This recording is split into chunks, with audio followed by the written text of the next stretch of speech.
Okay, we are dialed back in. It's day 419. And we are starting the second run. We've got our Grandmaster LEDs hung. These are the Tarantula Borg Evolutions. 60 spectrum settings, sunrise, sunset, HPS, all kinds of stuff. It's got this technology beyond my talents. But awesome lights. We got just these cool white, so there's no red whatsoever in these. It's just cool white, a little blue, you see, but the plants are just responding super well. These are the auto flowers that we had in there. Well, we've had them in here for a while, but they're just starting to get going now because of the light change. So we flipped the lights. Well, we got new lights and we flipped the light cycle. So we're now, excuse me, we're now at, instead of 10 hours of light, we're at 16 hours of light. So we've basically gone from winter and jumped right into summer. And it's 80 degrees in here at about 62% humidity.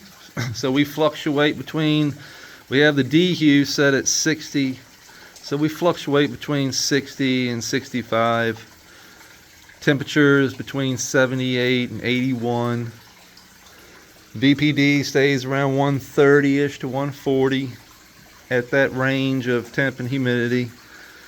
So we've got good airflow. So we have a fan over there set at a level. We have fans back here set at a different level. This one here at a middle. So what I'm doing is staging my fans. So I have one down at the bottom, a little bit higher, a little bit higher, a little bit higher. And this makes that air, this is a pretty big room, so we're spreading that air out all throughout the room. We also have another fan here blowing over from the door. So what we're doing is just trying to make sure that there aren't a whole lot of dead spots, especially around this area. So I know I'm going to have dead spots over in the corner, maybe a couple dead spots up in the top corners, but all in all, the humidity and temperature and environment where I want right here in this area here is staying pretty good. Took some adjustments from the Grandmasters. You know, they don't put off hardly any heat. So that, especially in this spectrum, so that this cool white spectrum, there's no heat whatsoever. So it's, I mean, I can't say whatsoever. There is some heat, of course, but not like the other lights, not at all. So this is the board here, and you can see we're set at 53%, and we can adjust just by touching the intensity of the light. We're in cool white, so channel 1 is cool white. Channel 2 is like you're getting into your blues, and then your far red, and then your deep red. So all these channels give us different spectrums. Right now, all our spectrums are off at 0% except for the cool white. And that's why we're in veg. We're going to run cool white in veg until we flip, and then once we flip, we'll start adding spectrum, adding the red and the deep red and the blue, all the different colors of the sun, basically. We have a sunrise and sunset mode on that, so we can actually gradually lower the light in 1 hour and 60-minute time frame. So the lights go off at 10, so from 9 until 9:50-ish, they will slowly ramp down like the sun's going down, and they'll do the same thing in the morning, which is awesome, in my book anyway. Scooter, we found Scooter. I'm sure y'all saw my short. If you haven't, we found him. He had escaped. Pretty sure he came right on up this, so we removed this log to where he can't crawl back out, and we removed this here for now until they get a little bigger. There's another way he could have gotten out. He could have crawled up here and went out that hole. So I put a rock there just to make sure he couldn't get out there, and removed the wood, changed it around. We do have our basking light, so we have a UVB and a heat lamp all in one coming hopefully today. And I waited because I didn't know where I was going to have my Grandmasters hung. I didn't know, these things have a UV built-in spectrum, so I was thinking I might could use these and it might be enough. And I didn't want to buy a lamp if I didn't need to, and run it if I didn't need to. So now that we can see what's going on, I have a good plan. There's Cooter. I have a good plan, and I was able to purchase a basking light that I think will work best. It has actually two heads, and it has a clamp here, so I'm thinking I can clamp it here or mount it here and have two of these flexible heads that will bend down and shine it down here on this area where I want them to bask. And yeah, hopefully it works out good, and we can then run the cord, hide the cord behind there, and then we have a plug right back there that we can plug it into. So I'm hoping that works out well and looks decent. I didn't want to hang a big basking light down from the ceiling. I don't know, I'm picky when it comes to looks. Kind of OCD, ADD, ADHD, all that stuff rolled into one. So OCD, you know how it is if you got that stuff.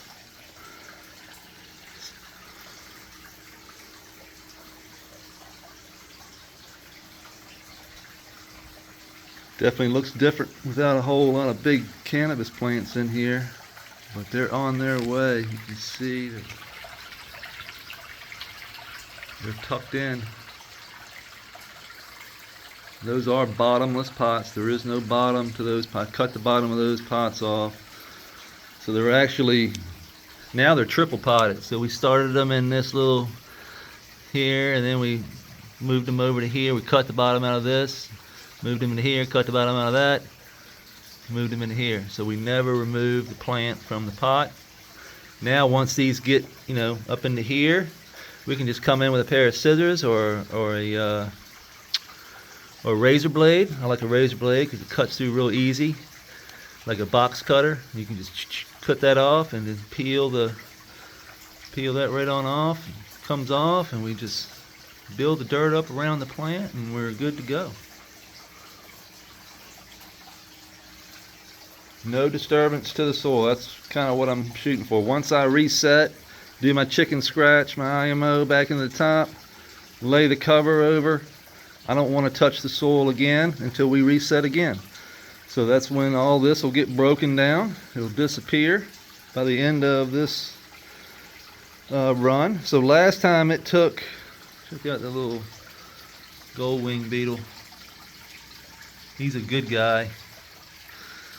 He eats aphids and spider mites and all types of critters.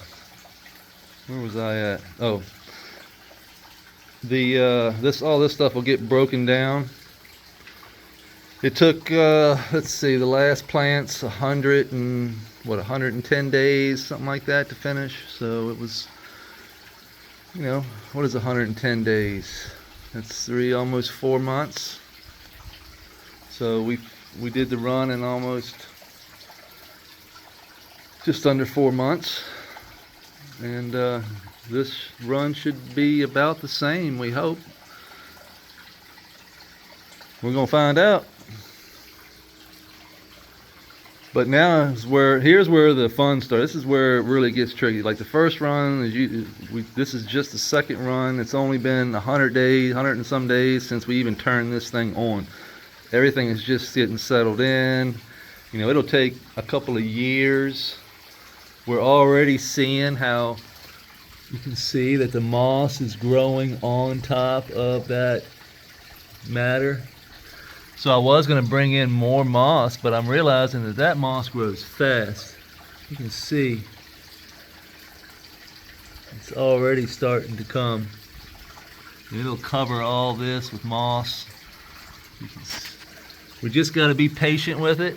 Like, I know it's going to look like crap like this over here, you can see. But we got to give nature time to rebuild herself. Those are from millipedes. Those are millipedes. Possibly the salamander. You know, gets up in there and digs around looking for food. But once these spots here that he's tore up, or whatever it is it's torn up, probably the millipedes. I've seen those doing this. All that organic matter will come to the edge. It will allow that moss to grow on that edge just like it is over here. And that will wick that water right on up into the bed, just like we want it to. You can see it's doing the same thing over here, all along the edges. The moss is gone, the millipedes have run through the soil and the sand and the silt, turned it into good soil, and it leaches down. And then that moss will grow on top of that and wick water right on up into our beds. Doing it all the way around, which is exactly what we want. And we're just going to let it be and see how it plays out. See how long it takes that moss to really grow. It doesn't take long, I can tell you that right now. Look at it. It's all new. So pretty soon, my idea is that the moss that I brought in will spread itself out naturally, and it'll all look, it won't look like I put anything here. It'll all look natural, like it was here forever. Like you won't be able to tell, which is I think pretty cool. You start to see these grasses growing.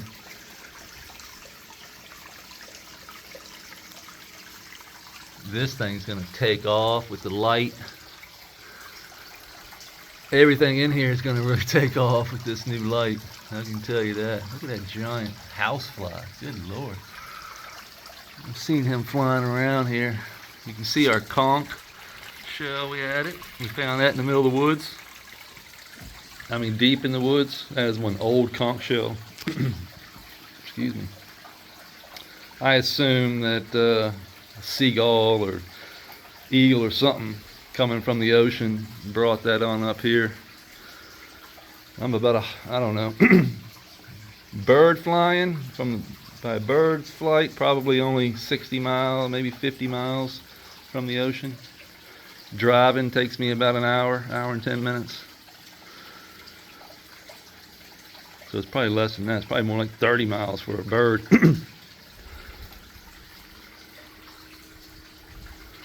That's the only way I can figure it got in the middle of the woods. And when I say in the middle of the woods, I mean like in the middle of nowhere. Like you would not expect to find that in the middle of the woods. What's up, Cooter? Waiting to eat, waiting to get fed.